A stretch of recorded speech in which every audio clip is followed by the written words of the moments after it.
Jakob, my friend, it is wonderful to see you today here all the way from Sweden. And yeah, to have this time to get a bit into your head and see what you're thinking about. It's lovely to be here talking to you. Great. So I'm going to change the view so that people can see you enlarge in a second. So I would like to start us off with the question that, with your work as a designer, as a communicator in a bigger sense, you are very much at the core of the climate movement right now. And I know that you have a pivotal role also in the creation and communication of the sustainability development goals. And yeah, I'd love to hear a bit about your process there and how important you felt the whole visual component was actually to get this done. Yeah, great. Love to talk a little bit about that. I think that the first thing that I think we should all understand is that there's a lot of information everywhere in the world, and information is not communication. Information is just like a one way. Here's the facts, here's what's happening, and there's a lot that we can get from that. But unless we manage to create communication out of it, we don't have a connection with people. So there's no dialogue, and there's going to be no understanding. And if there's no understanding, there's going to be no action. For me, it's, I love complexity. I'm a little bit of a nerd when it comes to that. The more complex something is, the more interesting it is to me, because complexity is wonderful, but it's also annoying in a sense, right? So I'd like to get an overview from it. I'd like to understand how it works, and you need to start at some level. So for me, it's a lot with these frameworks that I've been working quite a lot with. It's about finding the essence of it. And that's, in a sense, like what you did in school. You have a highlighter and you just highlight the words that are important, because there's a lot of wrapping around that. So for me, it's very much to find the kernel of I don't know, you could say truth, but it's the kernel of what this is about. So the work with the Sustainable Development Goals was very much to understand these extremely lengthy descriptions of these 17 goals. Like, what is this really about? And a lot of these goals are about such a wide area. So you have to figure out, like, what's a good description for that will cover all of this, that will give you an entry point. So that's pretty much the part of the logic process behind it. It's just weeding away words, trying to think about what is the most important thing here, and also how can I get people interested in this. Yeah, and I think with this, you're raising an important point, right? So I once read the quote, the illusion with communication is that it has been achieved, right? And the question is, how do we actually communicate something so that it lands? And in your experience, what is pivotal to make communication land? Yeah. I mean, I think that we see this in everyday life. We have complicated relationships with people where we constantly try the same thing over and over again, right? And the only thing that we should take away from that is that the communication doesn't land, because we don't get a receipt like, okay, I have heard you, I understand how you think. And when you're working with communication, it's important to try to figure out, how do you break through whatever resistance there might be. Like, for an example, goal 13 in the Sustainable Development Goals, which is called climate action, that was one battle that I didn't win. I wanted to call it protect the planet. And this was now 8 years ago. And the idea that there was a climate change that was human made was not, there was a lot of resistance to that. So I was just thinking, okay, if we call this climate action, then we're just talking to people who already are convinced that we are ruining this planet with all the CO2 emissions. But protect the planet, who can argue with that? It's our home. And then you would also have a like straight way into religious groups. You would have, so you have to always think about how is someone going to receive this. And obviously, I think we're kind of better at that in the professional life because it's so essential. It's the same thing with marketing. We do a lot of because that's my background. We do a lot of focus groups and this and that do they get it? Do they get it? We don't really have that in our personal lives. We just keep hammering away with like, no, I said this. No, you don't hear me. Like, so I think that's where the creativity comes in, to always try new, different ways to approach a subject.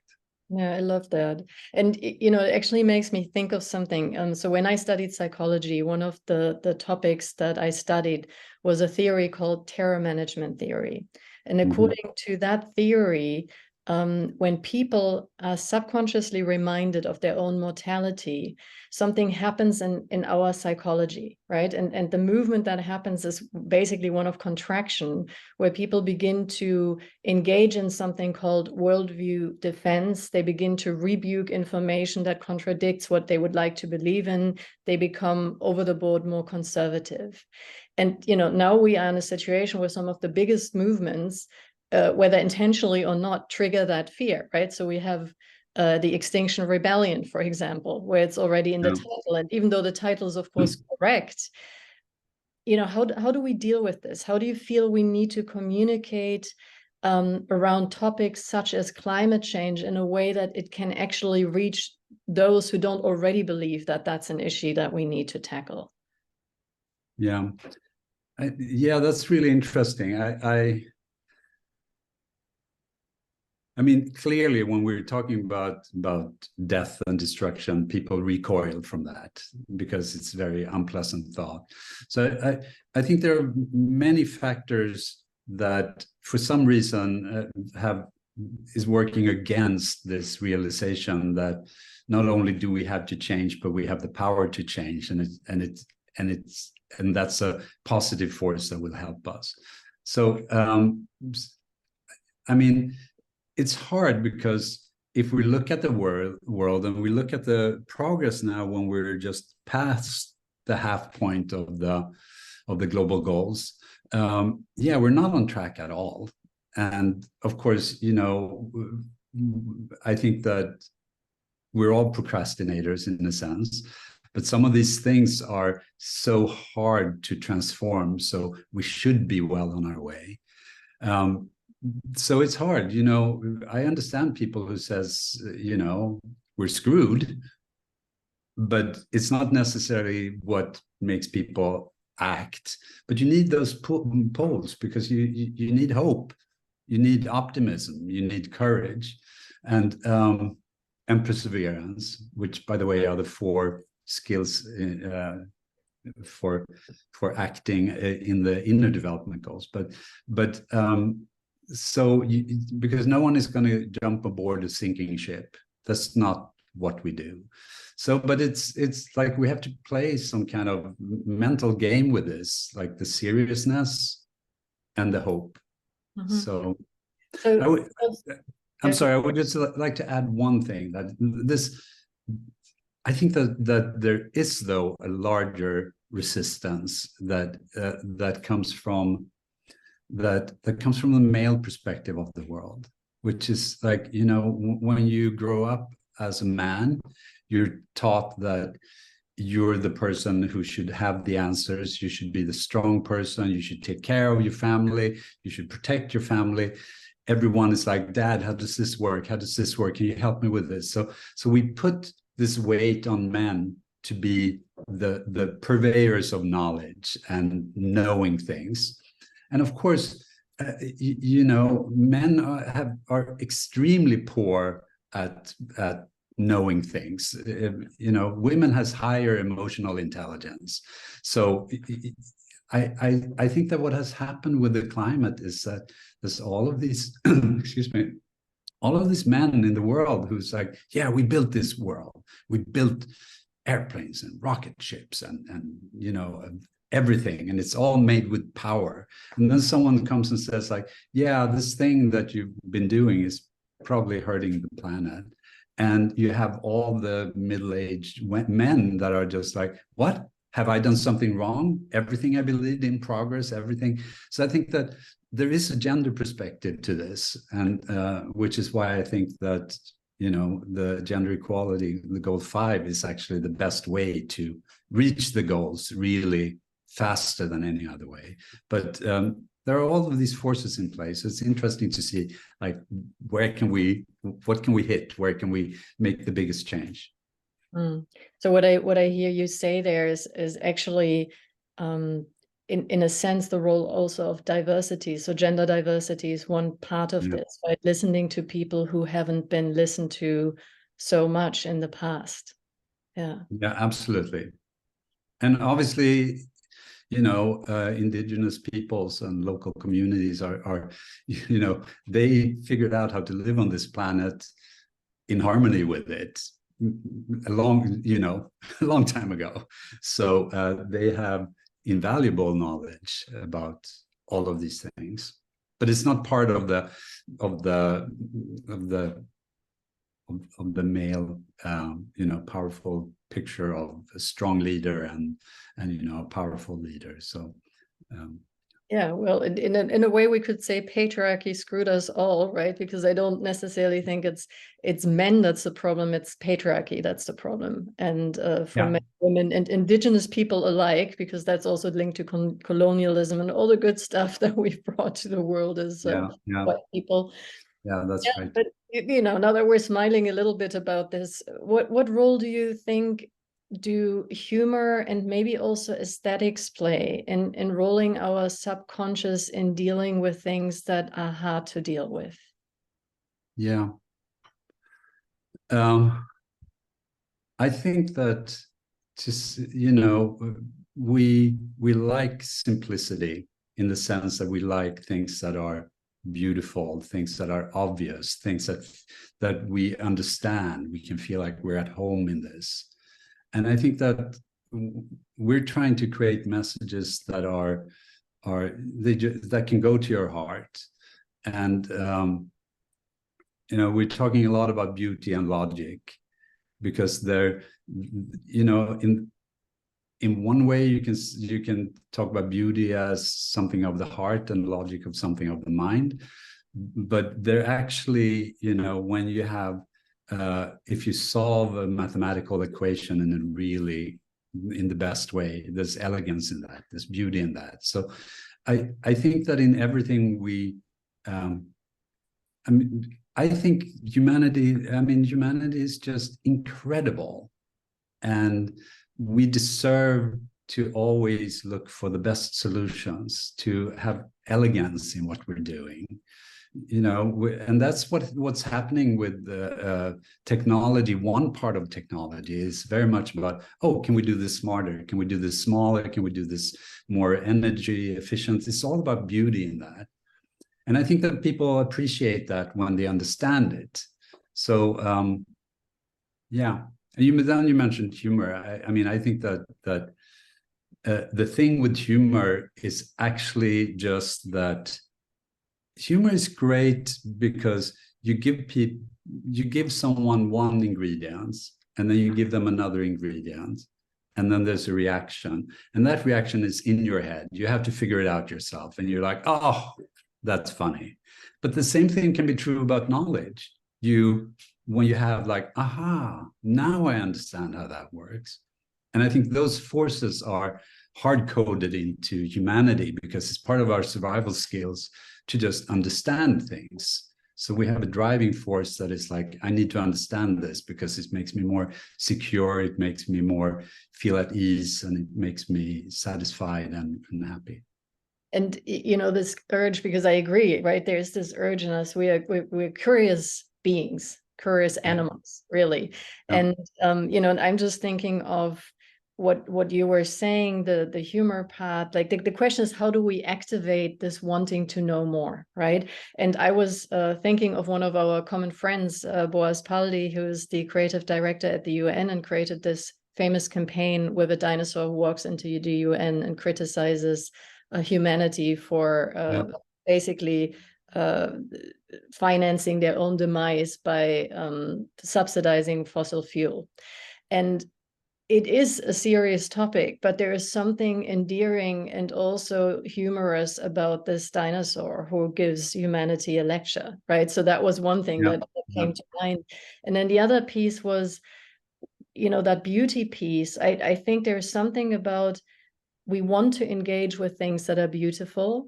So I'm wondering if in our communication around the crisis we are in, if there isn't more room for a beautiful vision rather than constantly pictures of, burning forests, because that creates this contraction. And I wonder what could create this opening. Yeah. No, I usually think about it like, so how can you move an object? Should you repel it or should you attract it?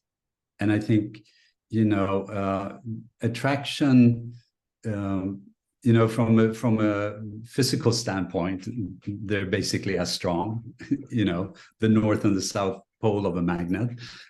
One is pushing away and the other is attracting. But if you're thinking about the object in itself, of course, we are much more likely to go towards something that's attractive to us. So, there's a lot of talk about there's such ingrained behaviors and they're hard to change. But we also have something that we need to use, and that is that humans change their behaviors in a second if they find a better one.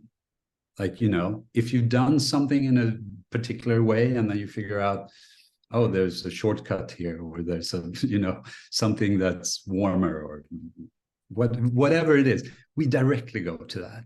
So I think that if we really want to cause change, we should know that there's something really scary happening.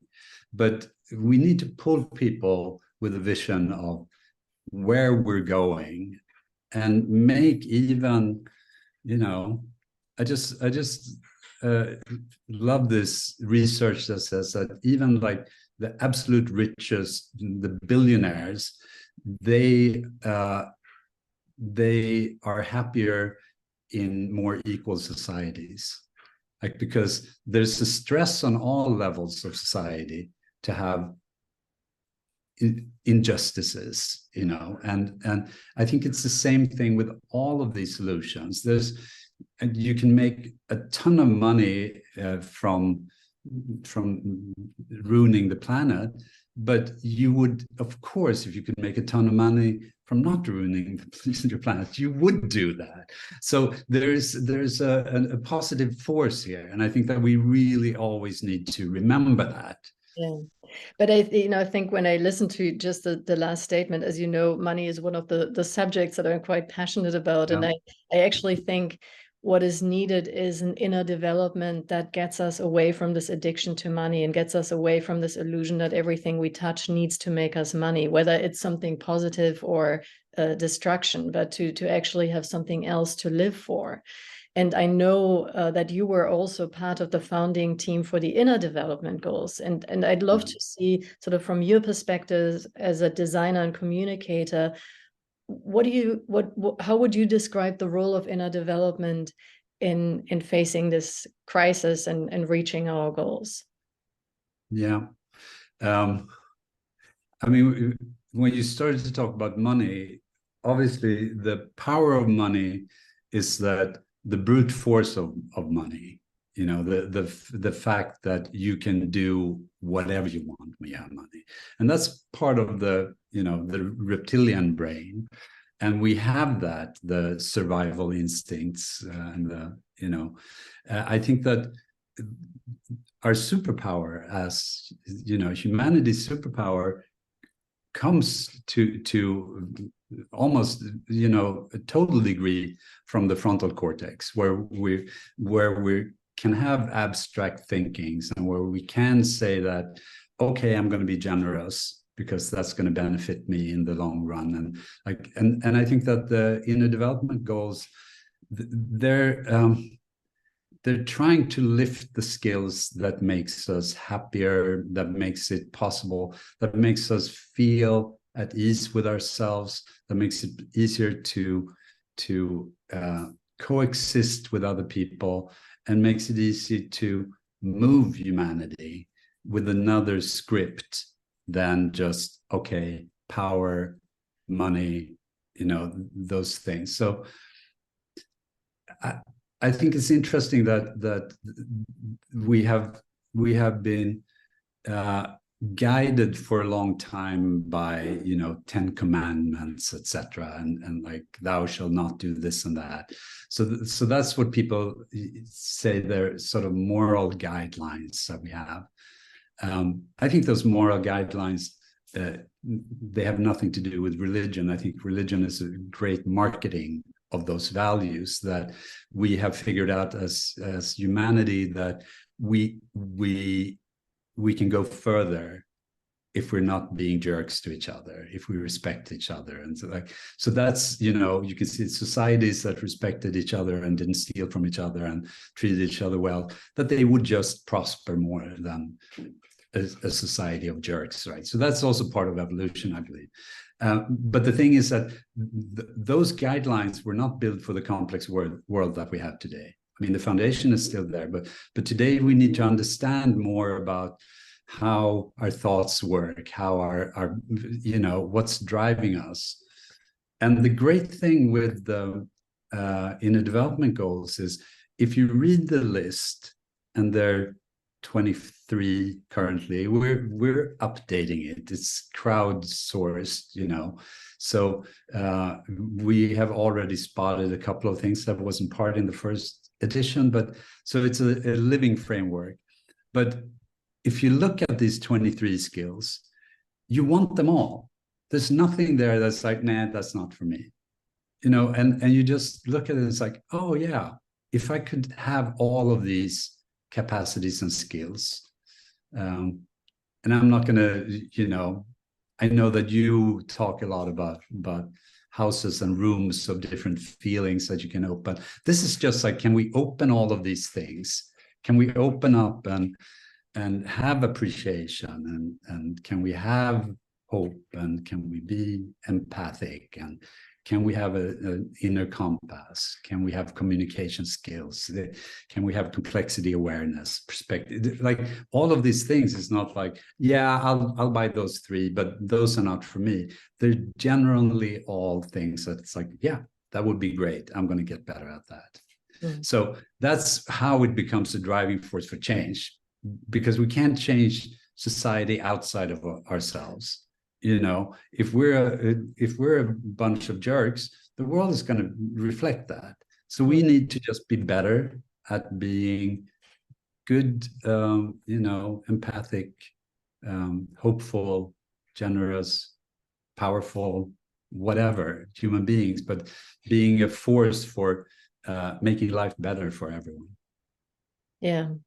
And, you know, what you're describing is sort of this inner development that is also very much connected to our frontal cortex, and sort of actually making smarter choices because we have a better ability to reflect. And some of them, though, they speak to us as emotional beings, right? We are feeling beings in many ways more than rational beings, even though we'd like to believe otherwise. Mm-hmm. How do we communicate in a way that engages our emotions? Yeah, I think the first thing is that you need to have an entry point that resonates with people, and that's you know, it's a little bit like what I said earlier about this climate action versus protect the planet. You have to find something that people feel like, yeah, I understand that, and then you have to my my friend Richard Solworman, he told me once, like, learning is only about remembering what you're interested in. So we have to create that interest. We have to do something that makes people feel like, yeah, I understand that. I want to know more. So I often use a metaphor of like zooming out on a digital map. You need to see the contours of the whole thing, and like, okay, I'm interested in that, and then you can zoom in and find more details. And not everyone is going to be interested in everything. Some people are going to be, you need to have opening for a lot of people, but some fundamental things you need to make sure that everyone is on board. And that might be, I mean, for me, I think that if you would, like, empathy and hope and appreciation, that should be like fundamental things that we all should be taught, because we know that it's going to be a better world. Well, trust also, not to, obviously, which is the basis for all of that. So I like to think about like building molecules of these, like thinking about these skills, these qualities as atoms, and then we see what do we need in this situation. We need better trust, we need more empathy, we need a better inner compass, like whatever the situation is. I feel I didn't answer your question, but well, but yeah, I think, the question was really about how do we engage us as emotional beings. yeah. But that maybe part of that has really to do with the discernment of what is needed in the moment, right? So that I can actually find and address the person that is in front of me. So to be more personal in a way, to build these molecules, as you said. Yeah, I mean, I think that both on the left and the right, there has been, it's been this thing that we don't respect each other anymore. And that's like, if you don't respect someone, well, you've just closed the door. And that's, and I think that it's we need to break through there, because the thing is that, if you're in I'm both I lived in New York for many years and been traveling a lot in America. If you're like in Trump country in America, those are the friendliest people you will meet in America. They're the people who invite you in. So there's something that doesn't work here, right? When we're like, yeah, these are stupid jerks. And that is just breaking apart any chance to be able to communicate. And the left is really great at being just so woke. So it's like, oh, can I even dare to speak? It's like I may say something that's wrong, and then I'm going to be so it's just, on both sides we just have built these fortresses of correctness, and that is just breaking apart any attempt to communicate. So we're always when we're formulating messages, we're thinking about extremes, like how can this resonate with every human being? How can we find something that feels important and real to wherever you are on any spectrum? And that makes me think about the role of storytelling in communication, right? Because it is my experience too that those people that I would never want to engage in any political conversation with in the United States, but of course we have them in our countries too, right? In Germany. Yeah. They can be lovely people. And I find that what psychology offers, and maybe that's something then where your work also comes in, is if we begin to see people as people and understand their stories and where they've come from, like all of these boundaries begin to melt and we can meet each other again. What's your experience with that? Yeah, I often think about that. I do a fair amount of presentations, and I always think, like, if I stand on a stage and my first words are, when I was 11 years old, it's like I have everyone is going to listen. If I start by saying, the climate crisis, it's like I don't have people. So to find a way to make it personal, and I think that maybe touches on a lot of the things that we've been talking about. Like, you have to make it personal, and it doesn't have to be personal to you. It can be personal to another person. If you see that, this my behavior, I now see that has affected this person. I see this person, and I understand that what I did caused a lot of problems for someone else. But it can't be, I know we need statistics and numbers and all of that stuff to create understanding, but they need to be wrapped into a personal story, because all action is emotional. It's just that it's like, yeah, this is right, or this is not right. I don't feel great doing this. And we've all been in situations where we've done things that we have not felt great about, and it's horrible. And our behavior, if we could understand that a lot of our behavior could have those effects, then we would probably think about something else. Then maybe it's worth, eating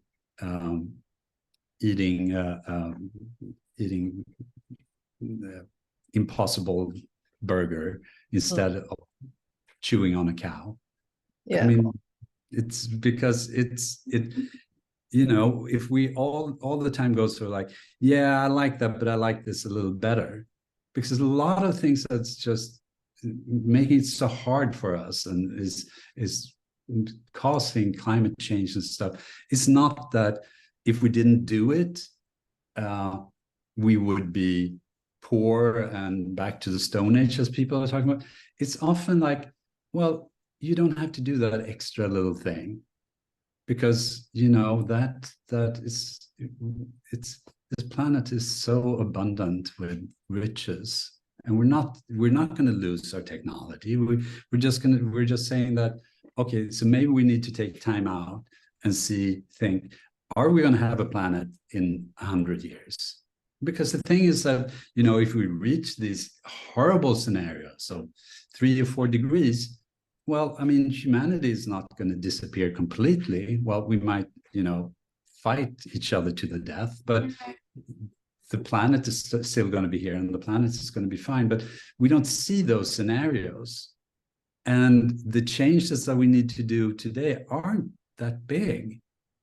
We're not, it's not like, yeah, you can't have computers anymore. Of course you can. Let's just make sure the energy comes from somewhere else. Let's make sure that we don't use, rare metals that enslave people. Let's make sure that what we do, we can just feel great about it. And then we're going to be happier for it. Mm. And so maybe to take it into, this whole idea of storytelling and the power of small actions, what do you think, what would be a message to organizational leaders that you would like to have out there, where you think if you would just do that, then? I think I know that you're working a lot with leadership, and it comes down to that. You need to make sure that you yourself as a leader has your compass straight, and you can't double talk in this. You can't say, oh, we're going to be more sustainable now, and then that your company or the main office or whatever is never going to stop creating fast fashion or whatever it is, right? So there's this, you can't have the dissonance there. It needs to be an honest message. And then, I mean, any journey that you say to people that I've had times with my 2 companies where it's been so hard, and I've gathered people and said, like, we're going to need to lose people, or we can all decide to take a 15% salary cut. And like all the time people go like, yeah, of course, we're in. well, let's fix this together. I think you need to have like a common vision, but then it has to be based on something that's real. And we love to work with sustainability departments at all of these different companies we're working with, but it's not ultimately very fruitful if we're not working on the C-level also. So again, if you're going to change the company, you need to really have a buy-in from leadership. And you know, there's so many reasons to work for this. You know, the more sustainable you are, you can even get better loans, right? You can get better rates on your loan. You get more people, you get easier to hire people. You can, your products is going to be stronger. You like, you can have a whole list of benefits. The only one that is on the other side is like, well, it may cost you some money to transform your business, but do you want to be in business in 10, 15, 25, 100 years? So to me, it's ultimately, right? I think that Sorry, there was an alarm, I don't know, a general German alarm. Sorry, don't know what that was. Sorry. Yeah.